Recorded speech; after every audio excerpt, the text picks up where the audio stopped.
어디성 정체감 장애라는 말을 들어보셨는지요? 영어로 하면 Dissociative Identity Disorder 이런 뜻인데요. 다중인격 장애라는 얘기입니다. 한 사람 안에 여러 명의 인격이 존재하는 증상을 말합니다. 실제로 1978년 미국에서 있었던 일인데요.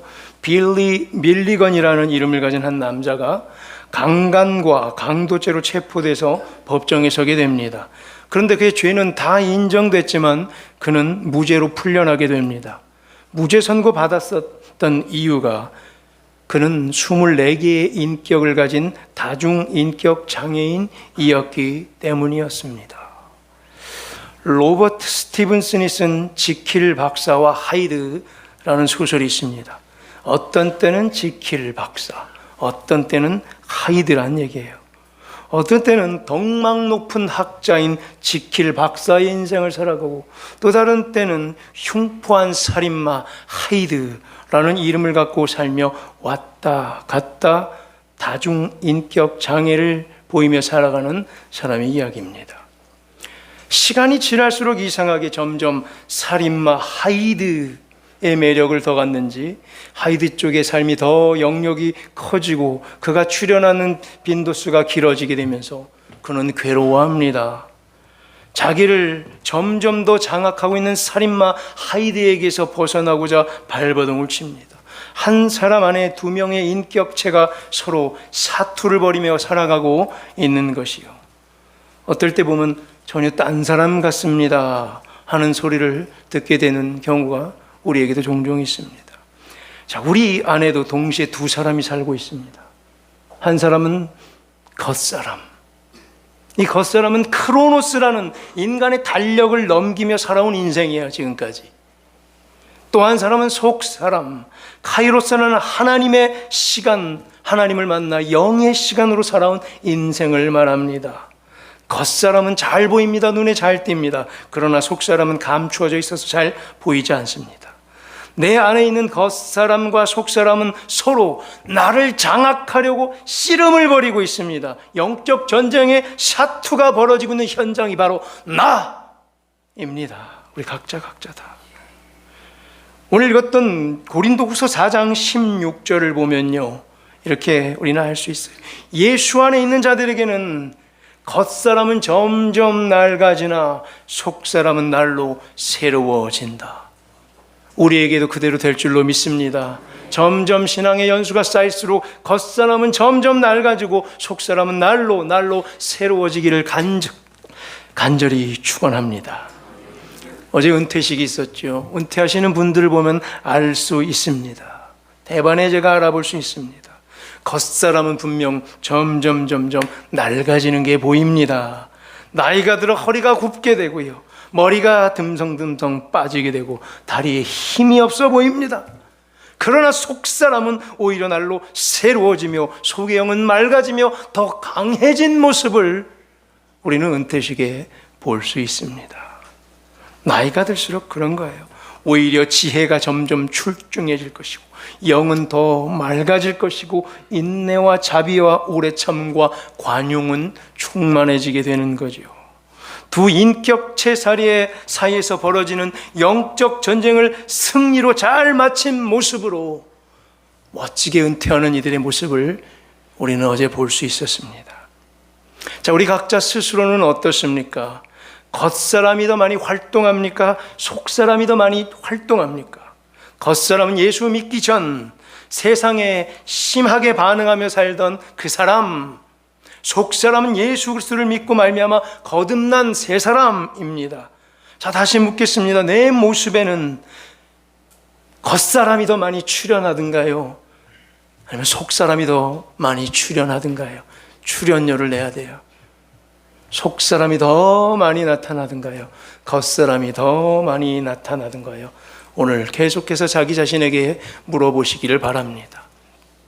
날이 가면 갈수록 새로워지는 우리의 이 속사람, 내 인생의 드라마에서 앞으로도 더 많이 계속 출연하기를 간절히 바랍니다. 우리의 속사람이 신앙을 지켜내며 여기까지 살아오는데 쉽지만이 않아요. 쉽지가 않아요. 우리 속사람이 약하기 때문이에요. 우리 속사람은요, 이 신앙을 지켜내려고 매일매일 힘겨운 싸움을 사실 싸우고 있는 겁니다. 두 사람 사이에서 환난과 고난이 때로는 또 감당하기 힘들 만큼 너무 세차게 몰아닥칠 때마다 속사람은 휘청휘청 거리는 거예요. 7절부터 읽었는데 우리가 7절을 보면요, 우리의 신앙의 모습을 이렇게 표현하고 있어요. 질그릇인데 보배가 담긴 질그릇. 보배가 질그릇에 담겨 있는 모습으로 표현하고 있습니다. 보석이 하필 질그릇에 담겨 있는 거예요. 위태위태하다는 말입니다. 질그릇이 약해서 깨질까봐 그런 겁니다. 우리에게는 큰 능력이 없어서 혹여나 이 귀한 보배를 잘 간직하지 못할까 신경 쓰인단 말이에요. 보배는요, 뭐죠? 좀 앞에 있는 우리 4장에 있었던 3절, 4절에서 보면 알 수 있어요. 바로 예수 그리스도의 영광의 복음을 가리킵니다. 예수 그리스도의 영광의 복음을 담아내는 이 속 사람이 질그릇같이 연약하다는 표현입니다. 질그릇 뭐예요? 진흙으로 빚어 만든 그릇이에요. 그리 귀하지도 않고요, 아름답지도 않고요, 깨지기 쉬운 그릇. 그런데 단지 그 안에 보배가 담겨 있기 때문에 귀하게 여길 뿐입니다. 원래는 약해 빠졌고 쉽게 깨지는 그릇인데 그 안에 예수 그리스도의 영광의 복음을 담지하고 있어서 이 질그릇은 보물 그릇의 운명으로 살아가게 된다는 거죠. 예수님을 믿고 구원의 확신을 가지고 신앙생활하고 있다고 하지만 우리의 믿음이 너무나 연약하고 쉽게 깨질 것만 같을 때를 만나게 되면 참 속상하기 그지없습니다. 우리의 신앙생활의 현장은 이렇습니다. 가뜩이나 다루기 힘든 누구요? 겉사람, 이 옛날 사람. 이 사람과 우리는 계속해서 동행하며 동거하며 살고 있어요. 이 겉사람은 어때요? 여전히 눈치 보기를 좋아해요. 이 겉사람은 여전히 비교하기를 좋아해요. 이 겉사람은 여전히 체면을 중시해요. 예수님을 믿는데도 말이죠. 계속 틈만 나면 튀어나와서 틈만 나면 죄를 지으려고 여러모로 궁리를 해요. 이 겉사람은 자존감이 낮아서 쉽게 화를 내고 자신의 연약함을 감추려고 거짓말도 하고 합리화에 빠른 사람이 돼요. 이런 지긋지긋한 겉사람이랑 함께 동거하며 우리가 다 살고 있다 보니 속사람도 때로는 지치기 마련이고 포기하기 쉽고 너무나 좌절에 빠질 때가 많은 거죠. 성령의 도우심이 아니면 신앙을 포기하고 싶을 때가 한두 번이 아니었을 겁니다. 우리 어르신들 어때요? 어버이날 예쁘게 달고 계신데 잘 버티셨어요. 어쨌든 지금 여기 앉아 계시잖아요. 승리하셨잖아요. 좀 더 가십시다. 계속 달려가십시다. 이 겉사람과 속사람의 전쟁 가운데 끝까지 싸워 버텨내고 이 신앙심을 지켜내는 우리 어르신들 되기를 간절히 축원합니다. 질그릇과 같은 우리 부성교회 45년 됐어요. 정말 또 볼 때마다 영상을 우리 어르신들 감회가 새로울 것 같아요. 임삼철 장로님이 머리숱이 그렇게 많은지를 몰랐었어요. 질그릇 같아요. 연약해요. 깨지기 쉬워요. 우리 다 45년의 세월을 버티며 우리가 여기까지 왔습니다. 우리 오장로님 처음부터 함께 하시면서 온갖 질고와 고난과 고통의 늪을 겪고 여기까지 우리가 함께 달려왔습니다. 질그릇 그 자체예요. 연약합니다. 그럼에도 불구하고 오늘 이렇게 45주년 기념 감사 예배를 우리가 이 유업을 이어가고 있지 않습니까? 자, 이제 새 출발합시다. 여기서 45년 여기서 출발해서 왔던 만큼 다시 가봅시다. 45년 후에 90주년 감사 예배 어떤 모양으로 드려질지 저는 그때까지 살아있을 것 같습니다. 원로 목사가 돼서 떡 앞에 참가해 있겠습니다. 지팽이 들고 말이죠.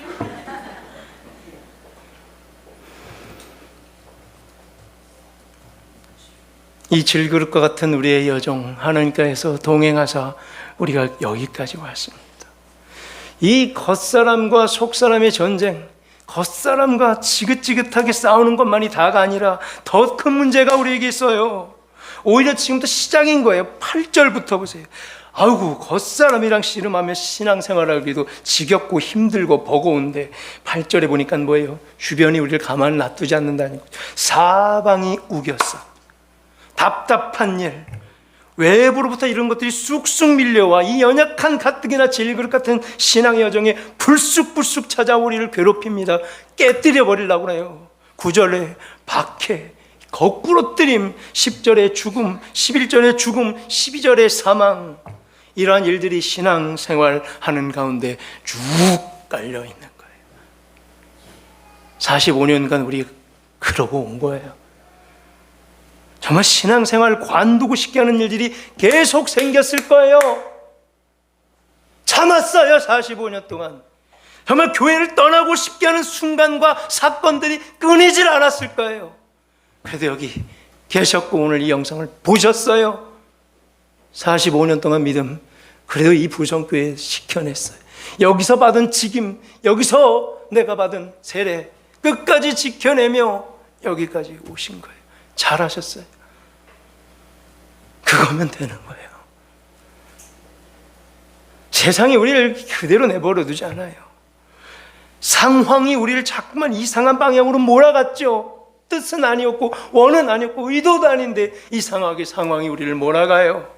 감정이 앞서서 감정이 자꾸만 하나님의 시선과 하나님의 마음이 향해 있는 곳이 아닌 다른 곳을 보게 만들어요. 우리의 감정이. 감정 믿지 말아요. 눈물 믿지 마세요. 그러면서 점점 속사람의 모습은 감추게 되고 출현하는 횟수가 줄어들게 돼요. 감정을 믿으면, 상황을 쳐다보면, 세상을 바라보면 속사람은 오간데 없어요. 또 멋지게 옛사람과 이 겉사람만 건재해져서 외치고 있는 내 모습을 바라볼 거예요. 이 겉사람은 콧노래를 부르고 있을 거예요. 나를 더욱 장악하려 모질게 달려들 거예요. 우겨쌈, 답답하게 만드는 일, 박해, 거꾸로 뜨림을 총동원시켜 나를 무너뜨리게 할 거예요. 그러면 내 안에 있는 이 속사람은 속상해서 발버둥치게 될 것이고 코너로 몰리게 될 것이에요. 정말 질그릇 같습니다. 너무 연약합니다. 어느 순간 빡 깨져버릴 것 같아요. 지킬 박사가 자기를 점점 장악해오고 있는 살인마 하이드에게서 벗어나려고 발버둥치는 모습과 똑같습니다. 우리의 인생의 모습이 이렇게 절망적으로 보일 때가 분명히 있을 거예요. 많았을 거예요. 우리의 신앙생활이 이렇게 형편없게 보여 속상할 때 많으셨죠. 야, 내 신앙생활이 이렇게 형편이 없구나 속상했던 때. 그러나 여기서 우리가 한 가지 놓친 것이 있습니다. 바로 복음의 능력이에요. 복음의 영광의 광채예요. 복음의 능력을 간과해서는 안 됩니다. 13절을 보면요, 성경 말씀에 기록된 바 13절, 구약 성경 어딘가 기록되어 있던 이 말씀을 사도 바울이 사실 해석하고 있는 거예요. 내가 믿었으므로 말하였다라고 나옵니다. 내가 믿었으므로 말하였다. 함과 같이 나도 믿고 그대로 말하노라라는 얘기인데 무슨 말이냐면 아무리 큰 고난이 찾아와도 믿음을 지키겠다는 다짐의 표현인데요. 절대 속사람을 포기하지 않겠다는 선포며 결코 영적 전쟁에서 속사람을 내어주지 않겠다는 굳은 의지의 표현이에요. 13절에 기록된 바, 어디 기록되었냐면 시편 116편의 말씀입니다. 우리 그 중에 몇 개를 한번 봅니다. 116편 3절과 4절을 우리 다 같이 한번 읽어보겠습니다. 시작. 사망의 줄이 나를 두르고 스올이 고통이 내게 이름으로 내가 환난과 슬픔을 만났을 때에 내가 여호와의 이름으로 기도하기를 여호와여 주께 구하오니 내 영혼을 건지소서 하였도다. 아멘. 이 말씀이에요. 바로 사망이 줄을 나를 둘둘둘둘 감고 수월이 고통이 내게 다가오고 환난과 슬픔이 찾아왔을 때 오늘 사도 바울은 이 장면을 그대로 해석하며 우겨쌈과 박해와 거꾸로뜨림과 답답한 일, 바로 이 슬픔과 고난을 표현해낸 거예요.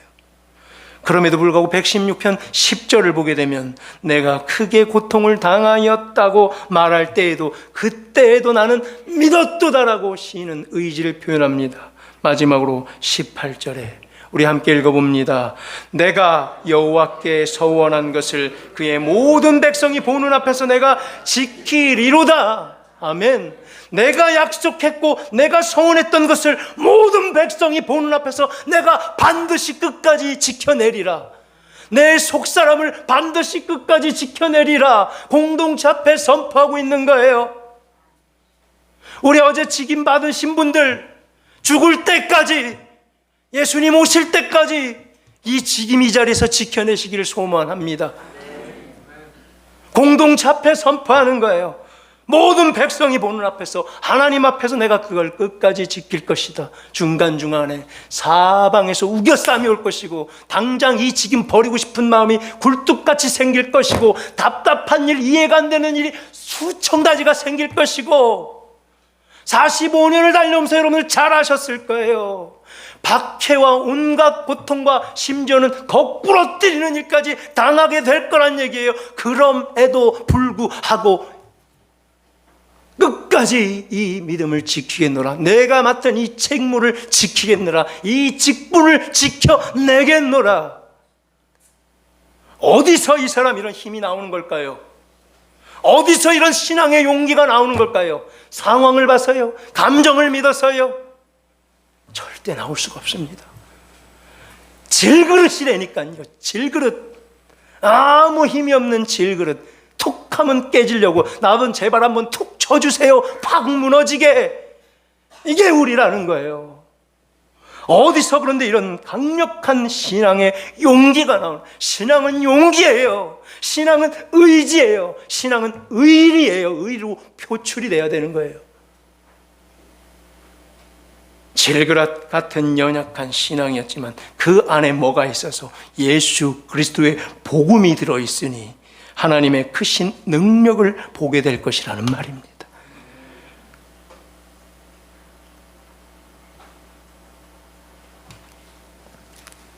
사랑하는 성도 여러분들, 오늘 이 장면, 사실 4장 7절에 모든 비결과 비밀이 숨겨져 있습니다. 이 7절을 자세히 읽어야 됩니다. 그래야 끝까지 이 신앙을 지켜낼 수 있고, 우리 45년 달려왔던 이 길 2배로 온 만큼 더 갈 수 있는 90년 앞으로까지 갈 수 있는 비결. 7절을 우리 한번 자세히 읽어봅시다. 고린도후서 4장 7절 다 함께 읽습니다. 우리가 이 보배를 질그릇에 가졌으니 이는 심히 큰 능력은 하나님께 있고 우리에게 있지 아니함을 알게 하려 함이라. 아멘. 우리는 아무 능력이 없다는 걸 고백했고 모든 큰 능력은 하나님께만 있다. 그런데 자, 이 앞에 우리가 이 보배를 질그릇에 가졌으니, 자, 이것을 여러분 어떻게 읽습니까? 잘 읽으셔야 되는데, 우리나라 말은 이 보배를 질그릇에 가졌으니, 마치 보배가 질그릇 안에 담겨 있는 것, 이것입니까? 보배가 있는데 질그릇 안에 있는 거예요. 아니면 질그릇 안에 보배가 담겨 있는 겁니까? 다시 묻겠습니다. 헷갈리죠? 1번, 보배가 질그릇 안에 담겨 있는 겁니까? 아니면은 2번, 질그릇 안에 보배가 담겨 있는 겁니까? 이거를 어떻게 읽는가에 따라서 천국과 지옥이 왔다 갔다 합니다. 이걸 어떻게 읽는가에 따라서 희망과 절망 사이를 왔다 갔다 합니다. 뭐가 먼저 보이는가요? 보배가 먼저 보여요. 보배가 먼저 딱 보이는데 주변을 보니까 에이, 질그릇에 있네. 보물이 있어. 와, 보물이다. 봤더니 에이, 질그릇에 있네. 뭐야 이거? 이렇게 보입니까? 아니면 질그릇이 보이는데 아이고, 질그릇이네. 저거 어디다 써? 연약해서 툭 치면 깨질 것 같네. 아이고, 근데 보물이가 있네. 어떻게 보실까요? 희망과 절망 사이로 왔다 갔다 하는 거예요. 보배가 먼저 보이고 그 주변에 보니까 아이고 질그릇에 담겨 있네라고 읽으면 이 귀한 보배가 질그릇같이 약한 곳에 담겨 있으니 계속해서 불안해. 아이고 이걸 보물을 빼서 멋진 금그릇에 두자. 질그릇은 내다 버리고 이런 느낌이 막 드는 거예요. 위태위태하고 조마조마해집니다. 신경 쓰이게 됩니다. 귀중한 보배가 하필 질그릇에 담겨있는 바람에 그 가치를 잃어버렸거나 못 쓰게 될 것 같아 질그릇 치워버리고 진짜 걸맞는 좋은 그릇에 놓을까? 언제든지 떠나고 싶은 거예요. 언제든지 좌절해 싶고 언제든지 내려놓고 싶고 언제든지 도망가고 싶은 마음만 자극시켜요. 나는 질그릇이니까, 나는 질그릇이니까. 아이고 이 보배를 내가 감당할 수 없어. 나는 질그릇이야. 우리나라 말은 그렇게 보이게끔 써놨어요. 그런데 질그릇이 먼저 보일 때, 질그릇이 있는데 하필 거기에 보배가 담겨 있어. 아무도 쳐다보지 않는 질그릇이었는데 하나님께서 보배를 거기다 딱 놔서 많은 사람들이 와서 이걸 쳐다보게 만드는 존귀한 그릇이 된다는 거예요. 인생이 바뀌어버리는 거예요. 존귀하고 고결한 인생으로 바뀌어버리는 거예요. 강한 능력의 그릇으로 바뀌어버린다는 거예요. 이게 바로 예수 그리스도의 복음의 광채예요. 복음의 능력이에요. 이 7절 이 첫 줄 헬라어 원문은 이렇습니다. 에코멘데톤 테사우론 투톤헨 오스트라키노이스 스큐에신. 처음 들어봤죠? 태어나서. 그대로 한번 직역해 보려고 제가 읽었어요.